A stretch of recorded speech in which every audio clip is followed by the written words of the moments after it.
তো আজকে আমরা একটা ভীষণই গুরুত্বপূর্ণ বিষয় নিয়ে আলোচনা করব। সেটা হচ্ছে অপশনাল কি করে আমরা সিলেক্ট করব সিভিল সার্ভিস এক্সামিনেশনের জন্য। তুমি যেই সিভিল সার্ভিস এক্সামিনের প্রিপারেশনই নিতে যাও না কেন, সে স্টেট হোক বা ইউনিয়ন হোক, সেক্ষেত্রে অপশনাল সাবজেক্ট আমাদের প্রয়োজন। তো এইবার স্টুডেন্টের মধ্যে অনেক প্রশ্ন থাকে, কোশ্চিন থাকে যে অপশনাল সাবজেক্ট নেব কোনটা, কোনটা নিলে আমাদের জন্য বেটার হবে। তো এই নিয়ে অনেক স্টুডেন্ট কি হয়, একটা সমস্যায় পড়ে যায়। ২ নাম্বার কি প্রবলেম হয়, তারা যদি নিয়েও ফেলে পরবর্তীতে গিয়ে তারা গিয়ে আফসোস করে যে এটা হয়তো ঠিক হলো না, এখন কি করব। তো দেখো, অপশনাল সাবজেক্ট সিলেক্ট করার আগেই, চুজ করার আগেই আমরা একটা যদি জানতে পারি যে কোন অপশনাল সাবজেক্টটা আমাদের জন্য বেটার হবে, তাহলে আমার মনে হয় বেটার হবে এবং স্টুডেন্টরা সঠিকভাবে তারা সময়টা ইউটিলাইজ করতে পারবে, তাদের যে প্রিসিয়াস টাইম সেটা তারা প্রপারলি ইউটিলাইজ করতে পারবে রাইট অপশনাল সাবজেক্টের উপরে। ক্লিয়ার? তো সেই জিনিসটার উপরেই আজকের আমাদের এই ক্লাসটা, যেন প্রত্যেকটা স্টুডেন্ট সঠিক অপশনাল সাবজেক্ট নিয়ে তাদের প্রিপারেশন, সিভিল সার্ভিসের প্রিপারেশন চালিয়ে যেতে পারে সেটার জন্য। তো প্রথমেই যদি আমরা দেখি যে অপশনাল সাবজেক্ট কি, কেন দরকার, অপশনাল সাবজেক্টের ভূমিকা কি। এবার ইউপিএসসির অপশনাল সাবজেক্টের ভূমিকা অত্যন্ত গুরুত্বপূর্ণ। বোঝা গেল ইউপিএসসির ক্ষেত্রে কেন? কারণ ইউপিএসসির অপশনাল সাবজেক্টে 500 মার্কস থাকে একটা সাবজেক্ট থেকে। একটা সাবজেক্ট থেকে আমার 500 মার্কস থাকে, সুতরাং ভাবতেই পারছো কতটা গুরুত্বপূর্ণ একটা সাবজেক্ট। যদি আমি পেপার ওয়ান দেখি, পেপার ওয়ানে কতগুলো সাবজেক্ট আছে, হিস্ট্রি আছে, জিওগ্রাফি আছে, ঠিক আছে, তারপরে আর্ট অ্যান্ড কালচার আছে। আর্ট অ্যান্ড কালচার, এতগুলো সাবজেক্ট মিলে কত নাম্বার? মাত্র 250 নাম্বার। বোঝা গেল, এতগুলো সাবজেক্ট পড়ে কত পাবো আমি? 250 নাম্বারের পরীক্ষা দেবো। কিন্তু শুধুমাত্র যদি অপশনাল তুমি সিলেক্ট করো, যে কোনো সাবজেক্টের উপরে তুমি অপশনাল সিলেক্ট করো, সেটা কত? 500 মার্কস একটা সাবজেক্ট থেকে। তো বুঝতে পারছো কতটা গুরুত্বপূর্ণ একটা বিষয়, এবং সেটা আমাদের ফিউচার ডিসাইড করছে যে আমাদের মানে লিস্টে নাম আসবে কিনা, আমাদের ফিউচার ডিসাইড করছে অবশ্যই অপশনাল সাবজেক্ট। বোঝা গেল? তো ইউপিএসসি প্রিপারেশন শুরু করার আগে আমাদের সব থেকে গুরুত্বপূর্ণ যেটা জিনিস, যে আমি অপশনাল সাবজেক্ট কি পড়বো।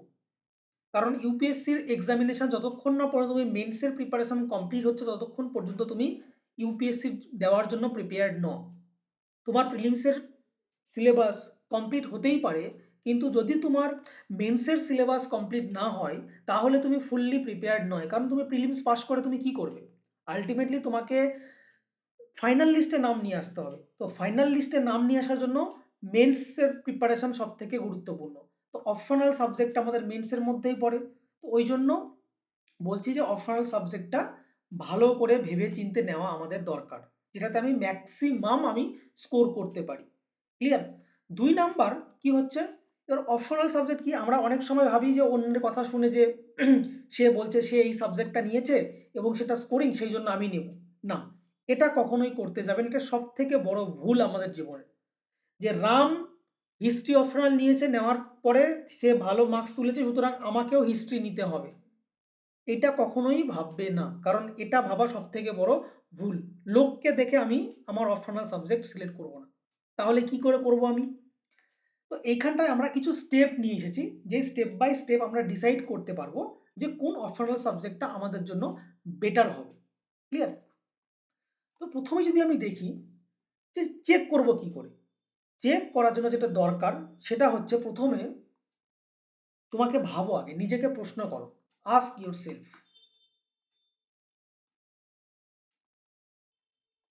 আস্ক ইউর সেলফ, 3টে কোশ্চেন নিজেকে জিজ্ঞেস করো যে যে সাবজেক্টটা তুমি নিতে যাচ্ছ, সেই সাবজেক্টটা কি তোমার পড়তে ভালো লাগে? কারণ অপশনাল সাবজেক্ট তোমাকে দীর্ঘদিন ধরে পড়তে হতে পারে। তো সেই সাবজেক্টটা কি পড়তে তোমার ভালো লাগে, সেই সাবজেক্টের প্রতি তোমার কি ইন্টারেস্ট আছে? 1 নাম্বার। যদি ইন্টারেস্ট থাকে তাহলে সেটার সঙ্গে এগোবো। যদি ইন্টারেস্টই না থাকে, যতই স্কোরিং হোক না কেন, তুমি স্কোর করতে পারবে না। 2 number, which subject did you study graduation. এইটা সব থেকে বড় একটা ভূমিকা পালন করে যারা গ্র্যাজুয়েশনের অনার্স নিয়ে পড়েছো। ক্লিয়ার? কারণ গ্র্যাজুয়েশনে যখন আমরা অনার্স নিয়ে পড়ি, বা তোমার হচ্ছে মাস্টার্স যারা করি, সেইখানটায় কি থাকে যে সেম টু সেম সিলেবাস আমাদের ইউপিএসসিতে থাকে, শুধু যেগুলো প্র্যাকটিক্যাল বেসড সাবজেক্ট, সেই এক্সামগুলোর ক্ষেত্রে প্র্যাকটিক্যাল পার্টটা বাদ দিয়ে পুরো থিওরিটিক্যাল পার্টটা সেম টু সেম তোমার ইউপিএসসির সিলেবাস এবং তোমার একাডেমিক যে সিলেবাস সেটার সঙ্গে ম্যাচ করে যায়। ক্লিয়ার?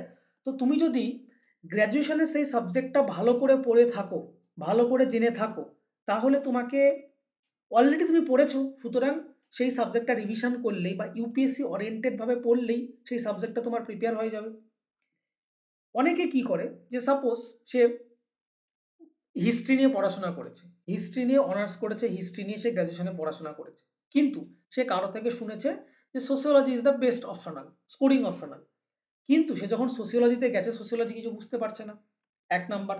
দুই নাম্বার, সোসিওলজি তাকে জিরো থেকে শুরু করতে হবে, জিরো থেকে শুরু করতে হবে তাকে, কারণ সে তো সোসিওলজি এর আগে কখনো পড়েনি, জিরো থেকে তাকে স্টার্ট করতে হবে, তবেই গিয়ে সে আলটিমেটলি এক্সামের জন্য প্রিপেয়ার হবে।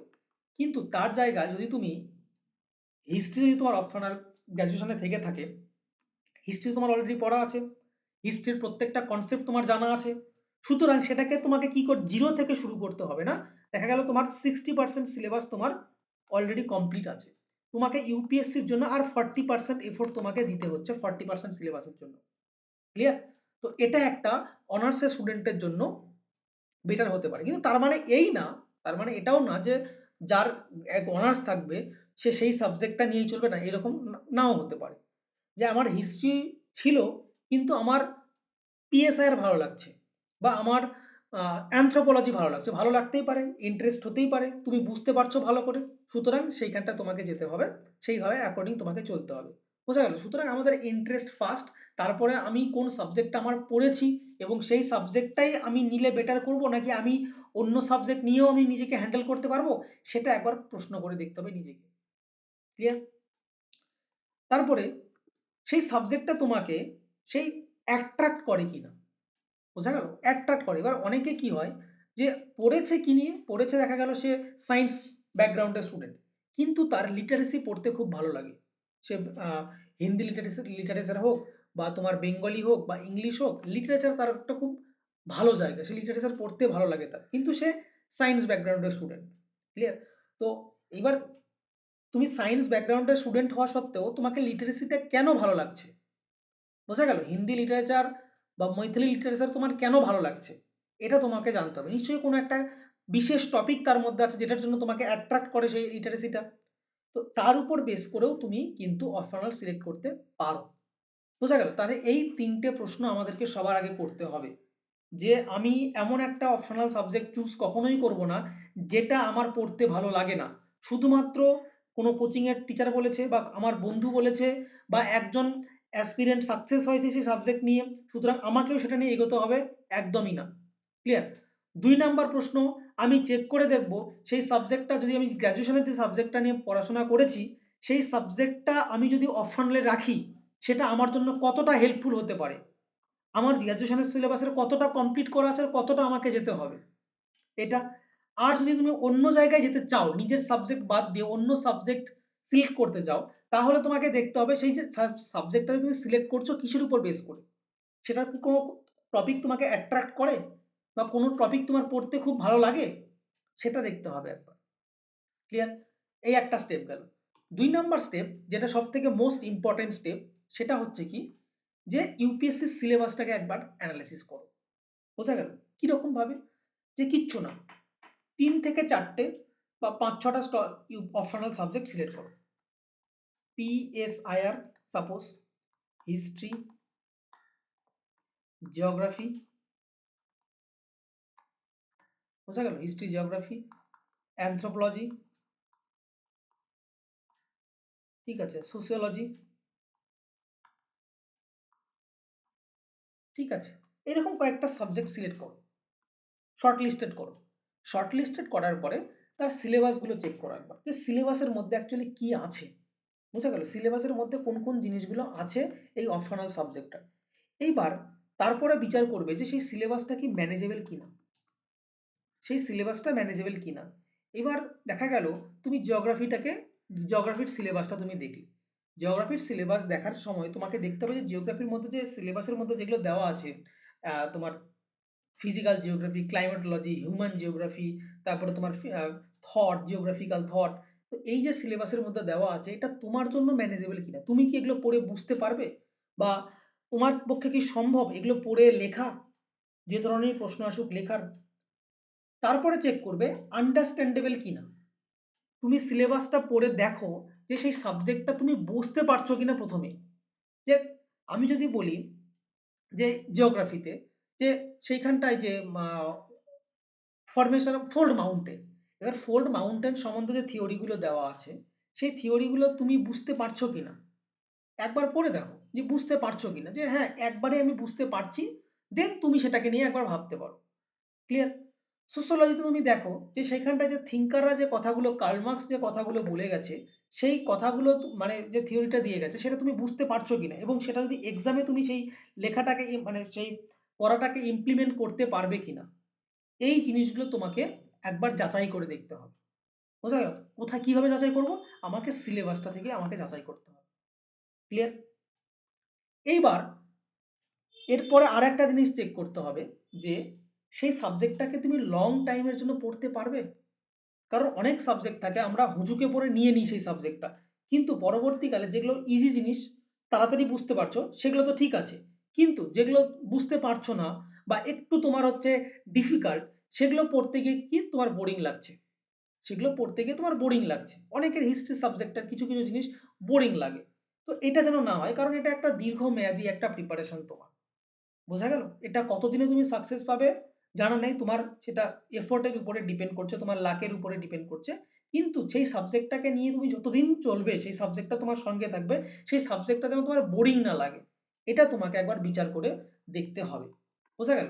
তাহলে এর উপর বেস করে আমরা অপশনাল সাবজেক্ট নিতে পারি। নেক্সট স্টেজ কি হতে পারে? নেক্সট স্টেজ দেখো, এটা সব থেকে আর একটা গুরুত্বপূর্ণ। সিলেবাস তো দেখলাম যে সিলেবাসের মধ্যে কি কি আছে, সিলেবাস আমি বুঝতে পারলাম কিনা। এইবার আমাকে দেখতে হবে অপশনে তো ডেসক্রিপটিভ টাইপ কোশ্চিন আসে। বোঝা গেল? তো এইবার এইখানটায় কি করবে, প্রশ্নগুলো দেখো একবার, প্রশ্নগুলো পড়ে দেখো সেই প্রশ্নগুলো পড়ে বুঝতে পারছো, প্রশ্ন তোমাকে কি জিজ্ঞেস করেছে তুমি বুঝতে পারছো কিনা। সোসিওলজিতে তোমাকে যে জিজ্ঞেস করেছে যে কার্ল মার্কসের যে ধারণাটা সেটা বর্তমান সোসাইটিতে কতটা ইম্পর্টেন্ট, কতটা ইম্প্যাক্ট ফেলছে। বোঝা গেল? তো তুমি এই ধরনের প্রশ্নগুলো পড়ো, পড়ে তুমি নিজেকে বোঝানোর চেষ্টা করো যে তুমি বুঝতে পারছো কিনা, যে what is the demand of the question. যদি এটা বুঝতে পারো খুব ভালো কথা, যদি না বুঝতে পারো একদম সেই সাবজেক্ট নেওয়া যাবে না, কারণ আমি প্রশ্নই বুঝতে পারছি না কি হবে। কারণ এক্সাম হলে তো সেইখানটায় আরো নতুন কি ধরনের উদ্ভট কোশ্চেন আছে আমি জানি না তো। তো আমাকে প্রিভিয়াস ইয়ার প্রশ্ন দেখে আমাকে দেখতে হবে যে সেটা বুঝতে পারছি কিনা। বেশি না, তোমার 5 ইয়ার্সের 5 ইয়ার্সের প্রিভিয়াস ইয়ার পেপার ডাউনলোড করবে, ডাউনলোড করে প্রশ্নগুলো জাস্ট দেখবে, গ্ল্যান্স দেখে প্রশ্ন মানে উত্তর করার প্রয়োজন নেই, তুমি জাস্ট দেখবে যে যে প্রশ্নটা দেওয়া হয়েছে সেটা তুমি ধরতে পারছো কিনা, যে এখানটায় লিখতে কি হতে পারে। এবার কি লিখবে সেটা তো পরে, কিন্তু কি মানে প্রশ্নটা কি জিজ্ঞেস করেছে সেটা তুমি বুঝতে পারছো কিনা। নেক্সট, অনেকের থাকে কিছু কিছু সাবজেক্টের প্রশ্ন খুব ইন্টারেস্টিং থাকে, বিশেষ করে সোশ্যোলজির। সোশ্যোলজিতে কিছু মানে প্রশ্ন থাকে খুব ইন্টারেস্টিং প্রশ্ন, ভালো লাগে সেগুলো পড়তেও। যেমন হচ্ছে জয়েন্ট ফ্যামিলির ভূমিকা কি আমাদের হচ্ছে সোসাইটিতে, নিউক্লিয়ার ফ্যামিলির মানে ড্রব্যাক কি আমাদের হচ্ছে সোসাইটিতে। এগুলো ইন্টারেস্টিং, এগুলো আমরা রিলেট করতে পারি, এগুলো আমরা ফিল করতে পারি। বোঝা গেল? তো সেই প্রশ্নগুলো তোমার ইন্টারেস্টিং লাগে। এবার যখন ইন্টারেস্টিং লাগবে প্রশ্নগুলো, তখনই তুমি সেই প্রশ্নের উপরে ইনোভেটিভ আইডিয়া নিয়ে আসতে পারবে। কারণ ইউপিএসসিতে কি হয়, ইউপিএসসিতে তোমার এটা একাডেমিক্স এর মতন না যে তুমি 4 পাতা 5 পাতা লিখলে ঠিক আছে তোমাকে নাম্বার পাতার উপর বেস করে নাম্বার দেওয়া হবে কত পেজ তুমি লিখেছো। বিশেষ বিষয়টা এরকম হয় না। ইউপিএসসি তোমাকে খুব শর্ট জায়গার মধ্যে তোমার ধারণাটা লিখে আসতে হবে। তো অল্প জায়গার মধ্যে যখন তোমাকে কিছু লিখতে হবে এবং তোমার কম্পিটিশন হচ্ছে বাকিদের সঙ্গে, তখন তুমি কি করবে, তখন তুমি তখনই মানে ইনোভেটিভ কোনো আইডিয়া তোমার আনসারের মধ্যে নিয়ে আসতে পারবে, যখন সেই প্রশ্ন সেই সাবজেক্ট সম্বন্ধে তোমার ইন্টারেস্টিং আছে, সেটাকে তুমি মাল্টি ডাইমেনশনালি ভাবতে পারছো সেটাকে। ক্লিয়ার? এবার যেটা আমি এক্সাম্পল বললাম যে জয়েন্ট ফ্যামিলির ভূমিকা কি আমাদের সোসাইটিতে, ইন্ডিয়ান সোসাইটিতে, বা এটার হচ্ছে লিমিটেশন গুলো কি কি। তো এই যে প্রশ্নটা, তো তুমি যদি ভালো ইন্টারেস্টিং প্রশ্ন এটা, তো তোমার যদি মনে হয় যে এর মধ্যে আমরা কি কি অ্যাড করতে পারি যেটা কোনো বইতে দেওয়া নেই, যেটা কোনো কোচিং এ পড়ানো হচ্ছে না, যেটা কোনো স্যার পড়ায়নি, কিন্তু তোমার মাথার মধ্যে একটা ইনোভেটিভ মানে স্টেটমেন্ট এসেছে বা ইনোভেটিভ আইডিয়া এসেছে, যেটা তোমার সেই প্রশ্নটাকে, তোমার সেই উত্তরটাকে বাকিদের তুলনায় অনেকটা আপে তুলবে। বুঝতে পারলে? তো এটা কখন হবে? যখন আমি সেই সাবজেক্টটার প্রতি আমার একটা ভালোবাসা, ইন্টারেস্টিং এবং মানে ডিপ আন্ডারস্ট্যান্ডিং থাকবে সেই সাবজেক্টের প্রতি। না হলে কিন্তু হবে না। এবার তোমার জিওগ্রাফি সম্বন্ধে কোনো আইডিয়াই নেই। তুমি জিওগ্রাফি সাবজেক্ট নিয়েছো। এবার হুট করে আমার একটা প্রশ্ন করে দিয়েছে যে পেঙ্কের যে স্লোপ রিপ্লেসমেন্ট থিওরি, সেইটা বর্তমানে ভারতের কোথায় ইমপ্যাক্ট ফেলছে? এবার এই প্রশ্নটার সম্বন্ধে তুমি আইডিয়াই নিয়ে আসতে পারছো না, লিখবেটা কি? এই প্রশ্ন সম্বন্ধে কোনো তোমার ধারণাই নেই, তুমি লিখবেটা কি? তুমি কিভাবে কোনো ইনোভেটিভ, প্রথমে প্রশ্নটার উত্তর কি হবে সেটা তুমি জানো না। ইনোভেটিভ আইডিয়া তো অনেক দূরের কথা। বোঝা গেল? নেক্সট, যে রাইটিং আনসার দিস টপিক, একদমই তাই। কারণ যখন তোমার প্রশ্ন ভালো লাগবে, যখন তুমি যখন তুমি সিলেবাস বুঝতে পারবে, যখন তোমার সেই মানে সাবজেক্টটা ভালো লাগবে, সেই প্রশ্নগুলো তোমার পড়তে ইন্টারেস্টিং লাগছে, তখন তোমার মধ্যে কি তৈরি হবে? যে তুমি সেই সাবজেক্ট মানে সেই টপিকটার উপরে আনসার লিখতে পারবে কিনা, সেই ধারণা তৈরি হবে। বা তুমি বুঝতে পারলে তবেই তুমি আনসার লিখতে পারবে। তার মানে অবশ্যই যে আমাকে আনসার, কোনো সাবজেক্টের কোনো টপিকের উপরে আনসার লিখতে গেলে আমাকে কি দরকার? সবার প্রথমে দরকার সেই সাবজেক্টের সম্বন্ধে আমার ইনডেপথ নলেজ আছে কিনা। বোঝা গেল? তো এই জিনিসগুলো আমাদেরকে একবার নোটিস করতে হবে, এই জিনিসগুলো আমাদেরকে চেক করে দেখতে হবে, তবেই আমি একটা সঠিক অপশনটা যেতে পারবো। অনেক স্টুডেন্ট আছে, আমি বলছি প্রচুর স্টুডেন্ট থাকে, তারা লাস্ট অ্যাটেম্পটে গিয়ে অপশনাল চেঞ্জ করে দেয়। তোমরা অনেকেই হয়তো মানে দেখবে, যদি দেখে থাকো তো ঠিক আছে, যারা দেখোনি তারা দেখবে অ্যাসপিরেন্ট নামে একটা ওয়েব সিরিজ এসেছিল, অ্যাসপিরেন্ট নামে, ঠিক আছে? তো সেইখানটাই যে সন্দীপ, সন্দীপ না, তোমার যে অ্যাকচুয়ালি যে লিড ক্যারেক্টারটা প্লে করেছিল, তো সে কি করেছিল? সে লাস্ট অ্যাটেম্পটে গিয়ে লাস্ট লাস্ট অ্যাটেম্পটে গিয়ে সে তার অপশনাল চেঞ্জ করে দেওয়ার কথা ভেবেছিল। বোঝা গেল? লাস্ট আর ভেবেছিল, কিন্তু যদিও তিনি করেনি। তো এরকম অনেক স্টুডেন্ট আছে যারা লাস্ট অ্যাটেম্প বা ২ বছর পড়ার পরে, ২ বছর সমস্ত কিছু তাদের গুরুত্বপূর্ণ সময় সেই সাবজেক্টের প্রতি দেওয়ার পরে তারা বাধ্য হয়ে পরবর্তীকালে কি অপশনাল চেঞ্জ করে দেয়। এটা যেন তোমার সঙ্গে না হয় সেটা আগেই ভাববে। ওই জন্য কথা বলে না, ভাবিয়া করিও কাজ করিয়া ভাবিও না। যখন তুমি একবার অপশনাল সিলেক্ট করে নিয়েছো, কোনো পরিস্থিতিতেই অপশনাল তুমি আর চেঞ্জ করবে না, এই সংকল্প তোমার মধ্যে থাকা উচিত। কারণ অপশনাল চেঞ্জ করা মানে আবার তোমাকে ১ থেকে ১.৫ বছর সেই সাবজেক্টের পেছনে আবার জিরো থেকে তোমাকে শুরু করতে হতে পারে। আমারই একজন স্টুডেন্ট আছে, সে এতদিন একটা অপশনাল নিয়ে পড়ছিল, কিন্তু হঠাৎ মোটামুটি বছর দেড়েক সেই অপশনাল নিয়ে পড়লো, পড়ার পরে এখন হঠাৎ করে বলছে কি সেই অপশনালটা সে ড্রপ করে দিচ্ছে, সে অন্য একটা অপশনাল সিলেক্ট করবে। আমারই নিজের একজন একজন স্টুডেন্ট। বোঝা গেল? তো এই জিনিসটা যেন তোমরা না করো। তো এই জন্যই শুধুমাত্র লোকের ট্রেন্ডে, লোক কি বলছে, বাকি টপার্সরা কোন অপশনাল নিয়ে বেশি সাকসেস হয়েছে, সেটা তো একটা ডিটারমাইন ফ্যাক্টর থাকেই। কিন্তু তোমার জন্য সেটা ভালো নাও হতে পারে, বাকিদের জন্য সেটা ভালো হলেই যে সেটা তোমার জন্য ভালো হবে তার কোনো মিনিং নেই। বোঝা গেল? তো এই জিনিসগুলো তোমাকে নোটিস করতে হবে। লাস্ট হচ্ছে, সরি, নেক্সট আমাদেরকে দেখতে হবে রিসোর্স। এবার অপশনাল মানে র্যান্ডমলি একটা অপশনাল তুলে নিয়ে আমার ভালো লাগছে বলে সেটাও হবে না।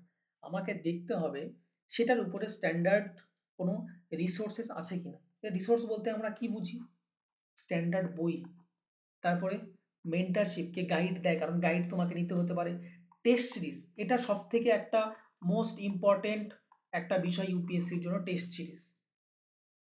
তো এমন একটা অপশনাল, কারণ টেস্ট সিরিজে কি আমরা প্র্যাকটিস করি, রাইটিং প্র্যাকটিস করি।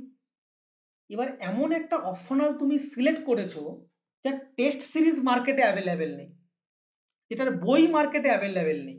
তুমি যে গাইড নেবে সেই গাইডার মার্কেটে অ্যাভেলেবেল নেই। তাহলে তুমি সেই অপশনালটা পড়বে কি করে? তোমার সেই সাবজেক্টটা ভালো লাগলো, তার প্রশ্ন ভালো লাগলো, সব কিছু ঠিক আছে, কিন্তু আলটিমেটলি তোমাকে তো প্রিপারেশনটা নিতে হবে সেই সাবজেক্টের। এবার সেই সাবজেক্টের প্রিপারেশন নেওয়ার জন্য তোমার কাছে না আছে ভালো স্ট্যান্ডার্ড বই, না আছে ভালো মেন্টর বা গাইডার, না আছে টেস্ট সিরিজ যেটা দিয়ে তুমি নিজেকে এভালুয়েট করতে পারবে যে তুমি কতটা প্রোগ্রেস করছো, তোমার আনসার রাইটিং কতটা ভালো করছো। তো এইটা খুব গুরুত্বপূর্ণ আমাদের অপশনাল সিলেক্ট করার। এমন কোনো অপশনাল সিলেক্ট করবে না শুধু মোহর বসে, মায়ার বসে যে এই সাবজেক্টটা আমার ভালো লাগছে। না, সাবজেক্টটা ভালো লাগলেই হবে না। আমাকে দেখতে হবে মার্কেটে এটার জন্য রিসোর্সেস অ্যাভেলেবেল আছে না নেই। বুঝতে পারলে? যেমন পপুলার যেগুলো অপশনাল, তুমি হিস্ট্রি নাও, হিস্ট্রির মার্কেটে অ্যাভেলেবেল আছে, জিওগ্রাফির মার্কেটে অ্যাভেলেবেল আছে, অ্যানথ্রোপোলজি মার্কেটে অ্যাভেলেবেল আছে, তোমার হচ্ছে সোসিওলজি মার্কেটে অ্যাভেলেবেল আছে, আরও কিছু ম্যাথমেটিক্স মার্কেটে অ্যাভেলেবেল আছে। কিন্তু এমন কিছু উদ্ভট, যেমন তোমার ইলেকট্রনিক্স। এবার ইলেকট্রনিক্সের যে অপশনালটা সেটা কটা স্টুডেন্ট নেয়, কটা স্টুডেন্ট। এবার ইলেকট্রনিক্স সেটা তোমার কোথায় আছে, সিলেবাসের মধ্যে আছে, অপশনালের মধ্যে তুমি নিতেই পারো, তোমার ভালো লাগে ইলেকট্রিক সম্বন্ধে পড়াশোনা করতে, বা তুমি হয়তো বিটেক ব্যাকগ্রাউন্ডের স্টুডেন্ট। কিন্তু তুমি যে নিজেকে এভ্যালুয়েট করবে টেস্ট দেওয়ার জন্য, মার্কেটে টেস্ট সিরিজ নেই। কে পড়াবে তোমাকে? তোমাকে নিজে থেকেই পড়তে হতে পারে। তো যদি তুমি নিজে থেকেও পড়ো, কিন্তু একটা গাইডের তো দরকার। বোঝা গেল? তো এটাও আমাদেরকে ডিটারমাইন করে যে কোন সাবজেক্টটা নেওয়া উচিত। বোঝা গেল? Toppers copy, quality toppers copy সেটার উপরে আছে কিনা, কারণ টপার্স কপি একটা গুরুত্বপূর্ণ জিনিস। কেন বলছি, যে আমাদেরকে টপার্সের কপি আমাদেরকে গাইড করে কিরকম ভাবে, যে একটা সাবজেক্ট, একটা প্রশ্ন যেটা আছে, মনে করো সিম্পল একটা প্রশ্ন আমি ধরে নিলাম যে সিপাহী বিদ্রোহের কারণগুলো কি ছিল, এবং সিপাহী বিদ্রোহের এফেক্ট কি, মানে সিপাহী বিদ্রোহের প্রভাবগুলি কি কি ছিল। তোমাকে এখানে কারণ জিজ্ঞেস করেছে, আর হচ্ছে এফেক্ট জিজ্ঞেস করেছে, প্রভাব জিজ্ঞেস করেছে। বোঝা গেল? এইবার তুমি তোমার মতন করে একটা আনসার ভেবেছো, তুমি তোমার মতন করে একটা আনসার ভেবেছো, হ্যাঁ এটা এগুলো রিজন হতে পারে, এগুলো তার এফেক্ট। কিন্তু যখন তুমি টপার্স কপিটা দেখবে, এবার টপার যে পাস করে গেছে, সে সেম জিনিসের উপরে কি লিখেছে, আনসার লিখেছিল সেম প্রশ্নের উপরে। তো যদি তুমি টপার্সের কপিটা দেখো, এবার সে যেহেতু পাস করেছে, তার মানে ধরে নিতে পারি তার লেখার মধ্যে একটা কোয়ালিটি আছে, কোয়ালিটি ছিল, সেই জন্য সে পাস করেছে। তো টপার্স কপি থেকে যদি থাকে, সেটা কি হবে, সেটা হচ্ছে তোমাকে সাহায্য করবে যে তুমি নিজেকে আরো কতটা ইমপ্রুভ করতে পারবে সেই জায়গাতে। যে তুমি যেরকম ভাবে ভাবছো, টপার্স সেইভাবে ভাবছে না, টপার্স তোমার থেকে আর কতটা উপরে গিয়ে লিখেছে, কতটা উপরে গিয়ে ভেবেছে। এটা কোথা থেকে বুঝতে পারবো, এটা টপার্স কপি থেকে বুঝতে পারবো। তো সেই সাবজেক্টের টপার্স কপিও যেন মার্কেটে অ্যাভেলেবেল থাকে বা ওয়েবসাইটে অ্যাভেলেবেল থাকে, এটাও আমাকে অ্যাসিওর করতে হবে, তবেই আমি সেটাকে নিতে পারি। কারণ আমি ইমপ্রুভ করব কি করে? এবার কোনো একজন যে সেই সাবজেক্টটাতে, সেই টপিকটাতে লিখে পাস করেছে, তারটাকে চেক করতে হবে যে সে কি লিখেছিল সেই জায়গাটার জন্য সে পাস করেছে। বোঝা গেল? তো এইভাবে আমাদেরকে সিলেক্ট করতে হতে পারে। এতগুলো টেস্ট বললাম। এইবার হচ্ছে আর একটা গুরুত্বপূর্ণ জিনিস যেটা হেল্প করে, যে অপশনাল যে সাবজেক্টগুলো আছে, সেই সাবজেক্টগুলো আমাদের জিএস পেপারের সঙ্গে ওভারল্যাপ করছে কিনা। এবার অগন্তিক অপশনাল সাবজেক্ট আছে, তার মধ্যে জিএস এর মধ্যে কি কি সাবজেক্ট আছে, জিএস এর মধ্যে আমরা যদি দেখি, সেটা হচ্ছে কি হিস্ট্রি, পলিটি, জিওগ্রাফি, ইকোনমিক্স। বুঝা গেল? এই কটা মেন সাবজেক্ট আছে আমার জিএস এর মধ্যে, তাই তো? তো অনেক স্টুডেন্ট যেটা করে, এমন একটা অপশনাল সিলেক্ট করে যার একটা পড়াতেই দুটো কাজ হয়ে যায়। যদি সে হিস্ট্রি অপশনাল যদি নেয় সে, তার মানে কি, তার মানে তার হিস্ট্রি অপশনালের জন্য যে পড়াটা, ঠিক আছে, তো অপশনালের জন্য যেটা পড়ছে সেটা একই পড়াতে তার জিএস এর কাজও হয়ে যাচ্ছে। তাই নয় কি, সে পড়ছে অপশনালের জন্য, কিন্তু তার একই সঙ্গে তার একই পড়া মানে জিএস এর জন্য হয়ে যাচ্ছে।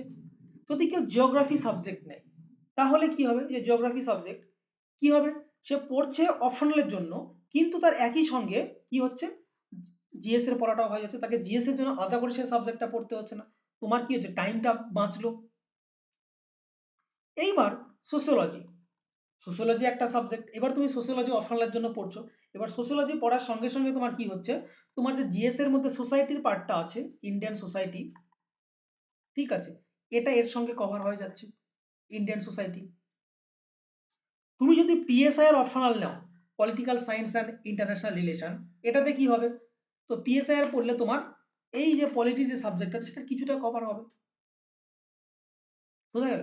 কিন্তু যদি অ্যানথ্রোপোলজি তুমি নাও, এই অ্যানথ্রোপোলজি কিন্তু ডাইরেক্টলি আমার জিএস এর কোনো সাবজেক্টকে সাহায্য করবে না। অ্যানথ্রোপোলজি ডাইরেক্টলি কোনো জিএস এর সাবজেক্টকে সাহায্য করবে না, ইনডাইরেক্টলি হয়তো এনভায়রনমেন্টের কোনো জিনিসকে সাহায্য করলো, কোনো স্পিসিস সম্বন্ধে জানতে আমাদের সাহায্য করলো, কিন্তু ডাইরেক্টলি কোনো সাবজেক্টের সঙ্গে এর কোনো মানে জিএস পেপারের কোনো সাবজেক্টের সঙ্গে ডাইরেক্টলি কোনো লিঙ্ক নেই। তাহলে কি তুমি অপশনালের জন্য তোমাকে আলাদা করে টাইম দিতে হবে এবং জিএস এর জন্য তোমাকে টাইম দিতে হবে। ক্লিয়ার? কিন্তু অন্যান্য যে বাকি চারটে সাবজেক্ট আমরা দেখলাম, এটা কি আমার এক পড়াতে দুটো কাজ হয়ে যাচ্ছে। জিএস অপশনাল আমি প্যারালালি পড়তে পারছি, আমাকে জিএস এর জন্য সেই সাবজেক্টটাকে আলাদা করে টাইম দিতে হচ্ছে না। বুঝতে পারলে? তো এটা একটা খুব গুরুত্বপূর্ণ জিনিস। তো অপশনাল সিলেক্ট করার আগে চেষ্টা করবে যে জিএস এর মধ্যে যে সাবজেক্টগুলো আছে সেটার মধ্যে থেকেই তোমার কোনো সাবজেক্টে ইন্টারেস্ট বিল্ড হচ্ছে কিনা, সেই সাবজেক্টটা তুমি বুঝতে পারছো কিনা, সেই সাবজেক্টের প্রিভিয়াস ইয়ার কোশ্চেন দেখার পরে তোমার মধ্যে লেখার অ্যাবিলিটি আসছে কিনা সেগুলো চেক করে দেখবে একবার। যদি এই সাবজেক্টগুলোর মধ্যে থাকে যেগুলো জিএস এর সঙ্গে ওভারল্যাপ করে, তাহলে তোমার জন্য সোনাই সোহাগা। যে একটা পড়াতে এই যে ইউপিএসসির এত ভাস্ট সিলেবাস, সেক্ষেত্রে তুমি তোমার টাইমটাকে কিছুটা শর্ট করে নিয়ে আসতে পারো। বোঝা গেল? তো সিলেক্ট করার আগে এই জিনিসটা একবার কনসিডার করে দেখবে। ওকে, লাস্ট কথা হচ্ছে, অনেকে এবার আমাকে জিজ্ঞেস করতেই পারো যে অপশনাল কোন অপশনাল নেব। তো কয়েকটা র্যাঙ্ক ওয়াইজ আমি কয়েকটা অপশনাল এখানটা সিলেক্ট করেছি এবং তাদের কিছু ভালো দিক খারাপ দিক সেটাও আমি বলছি তোমাদেরকে। প্রথম হচ্ছে সোসিওলজি। সোসিওলজি হচ্ছে বর্তমানে স্টুডেন্টের মধ্যে সব থেকে পপুলার হচ্ছে অপশনাল সাবজেক্ট। কেন? কারণ সিলেবাসটা খুবই কনসাইজ সিলেবাস। ২ নাম্বার, সিলেবাসটাকে আমরা ইজিলি নিজের সঙ্গে রিলেট করতে পারি। কারণ সোশিওলজি আমার সাথে সমাজ সম্বন্ধে পড়ছে, সেখানটায় ধর্ম আছে, সেখানে জাত আছে, সেখানে কালচার আছে, সেইখানটায় ফ্যামিলি আছে, সমস্ত জিনিস নিয়ে সেই সাবজেক্টটা। তো এই জিনিসটাতে কি হয়, আমরা নিজেদের সঙ্গে রিলেট করতে পারি, লেখার সময় ভাবার সময় নিজের সঙ্গে রিলেট করতে পারি। একটু আগে এক্সাম্পল দিলাম জয়েন্ট ফ্যামিলির কথা, তো জয়েন্ট ফ্যামিলি সোশিওলজিরই একটা টপিক। জয়েন্ট ফ্যামিলি ইন্ডিয়ান ফ্যামিলির হচ্ছে চ্যাপ্টার একটা। তো যখন ইন্ডিয়ান ফ্যামিলি যখন তুমি পড়বে, তখন তুমি নিজেকে রিলেট করতে পারবে যে হ্যাঁ ঠিকই, তো আমি কোন ফ্যামিলিতে বিলং করি, তাহলে আমি কি জয়েন্ট ফ্যামিলি থেকে বিলং করছি না নিউক্লিয়ার ফ্যামিলি থেকে বিলং করছি। যদি জয়েন্ট ফ্যামিলি থেকে বিলং করতে পারি, তাহলে আমি কি এখান থেকে কি কি সুবিধা পাচ্ছি এবং আমার কি কি অসুবিধা হচ্ছে। আমি যদি নিউক্লিয়ার ফ্যামিলি থেকে বিলং করে থাকি, আমার এখান থেকে কি কি সুবিধা পাচ্ছি আর কি কি অসুবিধা হচ্ছে। বুঝতে পারলে? তো নিজের দিয়েই তুমি আনসার লিখে আসতে পারো। ক্লিয়ার? ইজি টু আন্ডারস্ট্যান্ড, অবশ্যই সাবজেক্টটা ইজি টু আন্ডারস্ট্যান্ড। কারণ তোমার সঙ্গে নিজেকে যখন তুমি কোনো সাবজেক্টকে রিলেট করতে পারবে নিজের লাইফের সঙ্গে, সেই সাবজেক্ট অবশ্যই ইজি টু আন্ডারস্ট্যান্ড হবে। নেক্সট হচ্ছে অ্যানথ্রোপোলজি। এবার অ্যানথ্রোপোলজি কি, অ্যানথ্রোপোলজির একটা সুবিধে কি, কারণ যেসব স্টুডেন্টরা তোমার ওই ইঞ্জিনিয়ারিং ব্যাকগ্রাউন্ড বা সায়েন্স ব্যাকগ্রাউন্ড থেকে আসে, তারা কি করে হিউম্যানিটিস সাবজেক্ট না নিয়ে তারা ডাইরেক্টলি অ্যানথ্রোপোলজিতে শিফট হয়ে যায়। তার কারণ হচ্ছে অ্যানথ্রোপোলজির সিলেবাসটা হচ্ছে সমস্ত যতগুলো ইউপিএসসি সিলেবাস আছে, সমস্ত মানে যতগুলো সাবজেক্টের সিলেবাস আছে সমস্ত সাবজেক্টের সিলেবাসের থেকে শর্টেস্ট সিলেবাস। বোঝা গেল? এবার যেহেতু শর্টেস্ট সিলেবাস, সেই হতেটা কি ম্যানেজেবল। বোঝা গেল? অল্পতে মানে অল্প স্বল্প টাইমের মধ্যেই আমরা সিলেবাসটাকে কমপ্লিট করে নিতে পারি। এটা একটা অ্যানথ্রোপোলজির সুবিধে। তো ওই কারণে অনেকে অ্যানথ্রোপোলজি নিজের সাবজেক্ট হিসেবে সিলেক্ট করে থাকে। নেক্সট কি পিএসআইআর। পিএসআইআর এটা একটা খুব ইন্টারেস্টিং জিনিস। যেহেতু এটা কি হচ্ছে তোমার জিএস পেপারের সঙ্গে এবং এসে গুরুত্বপূর্ণ একটা জিনিস, এসে 250 নাম্বারের দুটো থাকে এসের প্রশ্ন। এসের সঙ্গে কি হয়, পিএসআইআর অনেকটা লিঙ্ক করে যায়। ক্লিয়ার? আমার প্রিলিমস অ্যান্ড মেন্স দুটোতে পলিটি থাকে, গভর্নেন্স থাকে। তো ওইখানটাতে পিএসআইআর অপশনাল তোমাকে হেল্প করছেই করছে, সঙ্গে পাশাপাশি তোমাকে এসে লেখার ক্ষেত্রেও পিএসআইআর তোমাকে হেল্প করে। তো এই তিনটে সাবজেক্ট বর্তমানে ইউপিএসসি ফিল্ডে সব থেকে বেশি স্টুডেন্ট নেয়। কিন্তু এটা ছাড়াও যে আর কোনো অপশনাল নেয় না তা কিন্তু নয়। জিওগ্রাফিও পপুলার, জিওগ্রাফিও পপুলার, কিন্তু সেইখানে একটা প্রবলেম হচ্ছে। কারণ জিওগ্রাফি পপুলার এই কারণেই, কারণ জিওগ্রাফি প্রচন্ড কনসেপচুয়াল একটা সাবজেক্ট। তো স্টুডেন্টরা কি চেষ্টা করে, তারা অপশনালের জন্য কোচিং নেবে বা অপশনালের জন্য যদি গাইড নেয়, তাহলে জিএস পেপার সাবজেক্টটা তোমার কি হয় ইজিলি তাদের ম্যানেজ হয়ে যায়। বোঝা গেল? তো এই হিস্ট্রি জিওগ্রাফি দুটোই সেম, কিন্তু এটার প্রবলেমটা কি, লার্জ সিলেবাস। সিলেবাসটা খুব লার্জ, মানে অনেকটা সিলেবাস তোমার। ফিজিক্যাল জিওগ্রাফি, তারপরে climatology, human geography, geographical thought, Indian geography, Indian physiography. বোঝা গেল? তো এই এতগুলো জিনিস নিয়ে সেইখানটার মধ্যে আছে। তারপরে ইকোনমিক জিওগ্রাফি, তো প্রত্যেকটা যে পপুলেশন জিওগ্রাফি, এই জিনিসগুলো নিয়ে তোমার এতগুলো জিনিস এই জিওগ্রাফির মধ্যে আছে। তো যারা নতুন এই জিওগ্রাফি সাবজেক্টের মধ্যে নেয়, জিওগ্রাফি সাবজেক্টটাকে আছে অপশনাল, তাদের কাছে কি হয়ে যায়, সিলেবাসটা অনেক বড় মনে হয় এবং অনেক সময় তাদের বুঝতে অসুবিধা হয়। ক্লিয়ার? তো এই কারণে অনেকে জিওগ্রাফিটা ফার্স্ট প্রেফারেন্সে রাখে না। তাই বলে এই না যে জিওগ্রাফি কেউ নেয় না, জিওগ্রাফি নেয়, কারণ আমার নিজেরই অপশনাল জিওগ্রাফি, কারণ আমি অনার্স করেছি জিওগ্রাফিতে। আমার যে গ্র্যাজুয়েশনের সাবজেক্ট ছিল জিওগ্রাফি, সেই কারণে আমি আর অন্য সাবজেক্টে যাইনি। আমি ভেবেছিলাম যে জিওগ্রাফি অলরেডি আমার পড়ায় আছে, আমাকে সেটাকে জাস্ট একবার রিভিশন দিলে আমার সেই সাবজেক্টটা আমার অলরেডি আমার কভার, খুব তাড়াতাড়ি কভার হয়ে যাবে, কারণ প্রত্যেকটা কনসেপ্ট আমার জানা আছে। আমাকে আর নতুন করে কোনো কনসেপ্ট জিরো থেকে বুঝতে হবে না, তাই নয় কি? সেই জন্য আমি জিওগ্রাফি সাবজেক্টটাকে রেখেছিলাম। নেক্সট হচ্ছে হিস্ট্রি। এবার হিস্ট্রির ক্ষেত্রেও জিওগ্রাফির মতনই হিস্ট্রিটাও সেম, ঠিক আছে। হিস্ট্রি সাবজেক্টটা ভালো, বোঝা গেল, বাট লেন্দি অনেকটা, অনেকটা লেন্দি। মনে করো তোমার হিস্ট্রির মধ্যে যেটা থাকে, এক তো হচ্ছে অ্যানসিয়েন্ট হিস্ট্রি, মেডিভেল হিস্ট্রি, তারপরে তোমার হচ্ছে ইয়ে কি বলে এটাকে, হ্যাঁ, মডার্ন ইন্ডিয়ান হিস্ট্রি, তারপরে তোমার ওয়ার্ল্ড হিস্ট্রি। ভাবো এতগুলো জিনিস হিস্ট্রি সম্বন্ধে তোমাকে জানতে হবে। তো এতগুলো জানার জন্য অনেকে কি হয়, অনেকটা লেন্দি মনে হয় সিলেবাসকে, ওই জন্য হিস্ট্রি নেয় না। তারপরে কি হিস্ট্রি থেকেও পাস করে না? একদমই না। যার এই সাবজেক্টগুলোতে, যার এগুলো পড়তে ভালো লাগে, যার অ্যানসিয়েন্ট হিস্ট্রি পড়তে খুব ভালো লাগে, যার ওয়ার্ল্ড হিস্ট্রি পড়তে জানতে খুব ভালো লাগে, মডার্ন হিস্ট্রি তার ভালো লাগে, অবশ্যই তার কাছে কোনো ব্যাপার না সিলেবাস লেন্দি হোক আর শর্ট হোক। বোঝা গেল? তাহলে এই জিনিসগুলো অবশ্যই কনসিডার করে দেখবে, একটা মানে নিজের ফিউচারের জন্য একটা সবথেকে বেস্ট অপশনাল তোমার জন্য কি হবে, তার জন্য এই কটা ক্রাইটেরিয়া চেক করে দেখবে যে এগুলো ফুলফিল যদি করতে পারো, সেই সাবজেক্টটাকে তুমি অ্যাজ এ অপশনাল তুমি সিলেক্ট করবে। আদারওয়াইজ অন্য সাবজেক্টে অন্য কারো কথায় ট্রেন্ডে যেও না, কত স্কোর আসছে সেটাতে যেও না। বোঝা গেল? কারণ আলটিমেটলি স্কোর তুমি তুলে, সে তুমি যেই সাবজেক্টই নাও, স্কোর তোমাকেই করতে হবে। তোমার লেখার স্কিলের উপর বেস করে নাম্বার পাবে তুমি, এমনি এমনি নাম্বার পাবে না। বোঝা গেল? তো যেই সাবজেক্টটা তুমি নেবে, সেই সাবজেক্টটা যেন তুমি ভালো করে লিখতে পারো, আর সেই সাবজেক্টে যেন তুমি ইনোভেটিভ আইডিয়া নিয়ে আসতে পারো। আমার ট্রেন্ড দেখে লাভ নেই। আমি ট্রেন্ডিং একটা সাবজেক্ট নিলাম, কিন্তু সেই সাবজেক্টে আমি বুঝতে পারছি না, সেই সাবজেক্টে আমি কিছু লিখতে পারছি না, আমার সেখানে ট্রেন্ডে কোনো কাজেই আসবে না আমার কাছে। ক্লিয়ার? আই হোপ বিষয়টা তোমরা বুঝতে পারলে। সুতরাং তোমরা সঠিক ডিসিশন নিয়েই তোমরা অপশনাল সাবজেক্ট সিলেক্ট করবে। যদি কারো কোনো প্রবলেম হয়, এছাড়াও কোনো সমস্যা থাকে ইউপিএসসির অপশনাল সাবজেক্ট বা অন্যান্য প্রিপারেশনের ক্ষেত্রে, তোমরা আমাকে এই নাম্বারে কল করতে পারো বা মেসেজ করতে পারো। আর যদি কেউ জিওগ্রাফি অপশনাল কথা ভেবে থাকো এবং গাইডার খুঁজে পাচ্ছ না, আমি জিওগ্রাফি অপশনাল পড়িয়ে থাকি। জিওগ্রাফি অপশনাল যদি কারো নিতে ইচ্ছে হয়, আমাকে তোমরা জানাতে পারো, আমি জিওগ্রাফি অপশনাল পড়িয়ে থাকি। আর এছাড়াও যদি অন্য কোনো তোমাদের জিজ্ঞাসা থাকে, তোমার কোনো কোয়েরি থাকে, তোমরা এই নাম্বারে আমাকে ফোন বা মেসেজ করে জিজ্ঞেস করে নিতে পারো। ওকে, থ্যাংক ইউ সো মাচ।